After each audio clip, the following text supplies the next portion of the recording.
Ce qu'il y a de très difficile en France, financement. Donc c'est la corruption qui s'installe, donc c'est la compromission qui s'installe, donc c'est les réseaux qui fonctionnent. Et ça fait 30 ans qu'on vit ça, à droite comme à gauche, et ça fait 30 ans qu'on détruit l'économie. Et me présenter en 2017 devant les Français, je vais le faire, mais je vais le faire sur mes propres deniers, et je veux le faire avec une campagne entre guillemets, qui soit économique, écologique, sans papier, sans financement, en disant, ben, voilà un homme qui a envie de se bouger pour son pays, qui accepte de revenir, parce qu'au jour d'aujourd'hui, je suis quoi? Je suis résistant à la frontière, plutôt qu'entre guillemets, on pourrait dire collabo à Vichy. Hein. Je dis, oui, je me bats, monsieur Hollande, vous n'êtes plus légitime. Quand on voit votre score dans les sondages, quand on voit votre méconnaissance du tissu économique, de l'entreprise, il n'y a qu'à reprendre une vieille vidéo de YouTube où vous expliquiez que vous étiez conseiller référendaire à la Cour des comptes, et de toute manière, que vous fassiez quelque chose ou rien, vous étiez payé, que ça revenait au même, et que de toute manière, vous n'en aviez rien à foutre, les sous y rentraient. Ça, je trouve pour moi, c'est inacceptable, c'est se foutre de la gueule de ses électeurs. Voilà.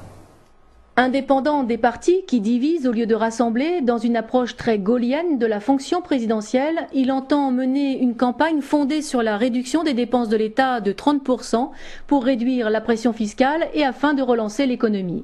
Au passage, 2/3 des sénateurs et députés passeront à la trappe, ainsi que la moitié des strates administratives françaises. Ce qu'il y a de très difficile en France, c'est cette instabilité juridico-fiscale. Hein. Juridique et fiscale d'ailleurs, plus que juridico-fiscale. Parce que une entreprise, comme un chef d'entreprise, il a besoin de se projeter à long terme. Vous ne créez pas, vous n'êtes pas créatif, vous ne prenez pas de risques si vous ne savez pas ou vous ne pouvez pas imaginer ce qui peut se passer demain. Et c'est un des grands freins, au jour d'aujourd'hui, de notre économie, c'est cette instabilité permanente, cette rétroactivité des impôts, ces hausses systématiques d'impôts. C'est-à-dire que depuis 30 ans, on a vu des politiques, de droite comme de gauche, c'est pour ça que pour moi ils sont un peu tous dans le même sac, qui n'ont fait qu'une chose, c'est augmenter la dette, hein, taper sur les gens, entre guillemets, et qui avaient le plus de revenus, et sur les classes moyennes, qui sont, entre guillemets, le vivier des entreprises de demain. C'est ce que les gens n'ont pas compris. On a créé en France des espèces de spirales infernales, destructrices, et vers la baisse, en disant on prend aux riches, on se poudre et on a la conscience tranquille. Mais qu'est-ce que ça fait? Ça fait que d'abord il y en a qui partent parce qu'ils disent attendez, il y en a marre de se faire plumer. Il y en a qui disent on arrête d'investir. Et les classes moyennes ne peuvent plus consommer. Au lieu de dire il faut laisser de l'argent aux riches, parce que c'est eux qui créeront l'emploi de demain. Un riche, chaque fois qu'un riche part de France, ou d'ailleurs même, c'est 5-10 emplois directs qui partent. C'est X emplois indirects, parce qu'un riche, il a souvent une femme de ménage, il a peut-être un chauffeur, il a peut-être un pilote, et ainsi de suite. Donc, tous ces gens-là, on les fait partir bêtement, pour des questions de dogme. Hein. Quand on entend ce président dire « j'aime pas les riches », j'aime pas les riches, mais je suis redevable de l'ISF, mais je ne le paye pas. C'est quand même le monde à l'envers. Qu'est-ce qui est le pire en France? C'est la pression fiscale, écoutez, je crois qu'il y a plusieurs choses. Il y a d'une part la pression fiscale, l'instabilité juridique, mais il y a surtout cette espèce de système où l'on broie du noir pour se faire plaisir. C'est-à-dire qu'on culpabilise, on essaye de culpabiliser les gens qui gagnent, les gens qui réussissent. Hein. Le problème de la France, c'est que 70% de sa classe politique est issue de la fonction publique, alors. C'est le drame depuis 30 ans. C'est le drame depuis 30 ans. Tous les énarques qui nous gouvernent, tous ces gens qui nous gouvernent sont ou des avocats, ou des énarques, ou des fonctionnaires. Bon, j'ai rien contre intrinsèquement, il en faut. Mais il y a une limite. Et puis il y a une limite au niveau des cumuls de mandats, de la représentation nationale. Personnellement, je souhaite qu'on n'ait pas le droit de faire plus de 2 mandats, hein, en tant qu'élu local.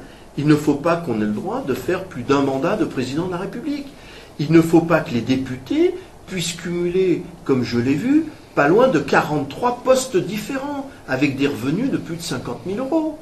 Il n'est pas normal qu'on donne une retraite à un Premier ministre, Jean-Marc Ayrault, qui équivaudrait, si vous voulez, à un capital. C'est-à-dire que moi, il faudrait que, j'ai calculé dans ma carrière, que j'ai réussi à accumuler 30 millions de capital pour avoir la retraite de M. Ayrault. Hein? Qu'est-ce qu'il a pris comme risque dans sa vie? Je pose la question aux Français. Est-ce qu'ils méritent une telle retraite? Les députés, les sénateurs, pareil. Il faut arrêter de vivre et de gaver, de déboucher des bouteilles de champagne aux frais du contribuable. Le contribuable, il est saigné. Il en a ras-le-bol. Et du coup, on va même saigner les créateurs d'entreprises et on les contraint à partir. Ça suffit. Étonnante société civile française qui, lasse de voir les politiciens la ruiner, lui mentir, la compromettre, la trahir, trouve en son sein des candidats prêts à remettre un peu d'ordre dans un foutoir bien gaulois, alors qu'ils pourraient vivre tranquillement sur les pentes ensoleillées des bords du lac Léman. Nous ne manquerons pas de suivre la campagne de Xavier Quemelin comme celle de François Asselineau.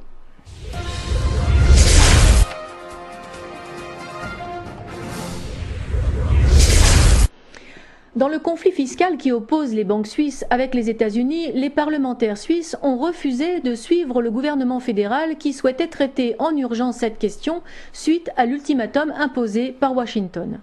Le Conseil national helvétique a décidé de geler l'examen de la loi tant que le Parlement ne sera pas informé en détail du programme et des garanties offertes par Washington pour abandonner sa poursuite des établissements bancaires suisses ayant pu encourager la fraude fiscale de citoyens américains. La ministre suisse des Finances avait annoncé que selon leurs habitudes de négociation à sens unique et léonin, les États-Unis avaient proposé un programme unilatéral pour régler ce conflit initié par leurs soins. Le contenu de ce programme ne devant pas être publié à la demande de Washington, qui se réservait le droit de le faire selon son bon vouloir une fois que la loi aurait été adoptée. Cette étonnante proposition a provoqué un émoi légitime parmi la population, au point que la presse, qui s'en est fait l'écho, a titré au sujet de cette affaire le diktat américain ou encore la Lex USA. Les partis politiques suisses, qui représentent encore leur population et non des intérêts qui leur sont contraires, n'ont pas compris que le gouvernement leur demande d'approuver un programme dont le contenu ne leur avait pas été divulgué. Contrairement à ce qui se passe en France, mais ce n'est pas une nouvelle en soi, législatifs et exécutifs